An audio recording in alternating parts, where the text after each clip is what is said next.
ბლიცი გვაქვს მომზადებული ზოგადად ლიტერატურაზე და საუკეთესო დასასრული რომელიც წაგიკითხავთ. ძალიან რთული კითხვა, ძალიან რთული. კი ბატონო. ალდო კეთელაურის ალბათ. სამი ქართველი პროზაიკოსი, რომელიც თქვენი აზრით არასაკმარისად არის დაფასებული. უფრო მეტად უნდა იყოს.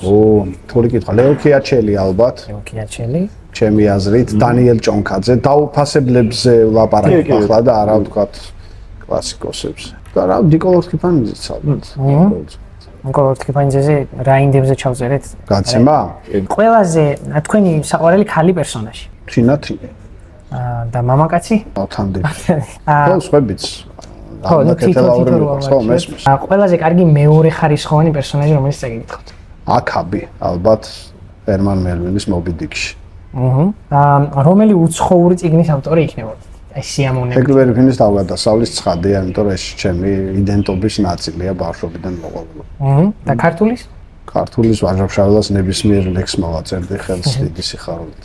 აი მგზავრის წერილებზე ვლაპარაკობთ და რა უფრო მნიშვნელოვანია თქვენთვის დანიშნულების წერტილი თუ გზა? გზა. და აქ მართლა გულწრფელი ვარ და ისეთ ყოფითი აზრითაც ეგრეა. ანუ გზაზე როცა მივდივარ ის უფრო სიამოვნეს ვიდრე სადღაც ჩავდივარ.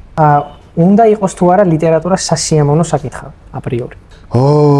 ვერ გეტყვი, არ ამგონია რომ ეს იყოს აუცილებელი ნაწილი ლიტერატურის, იმიტომ რომ მე არ მგონია რომ ადამიანების უმრავლესობა ჯოის და ბორხეს კითხულობდეს სიამოვნებით. არ მგონია ნამდვილად, მაგრამ თუ ლიტერატურა გიყვარს, ბრჭყალებში ამ უსიამოვნებაშიც უნდა შეხვიდე.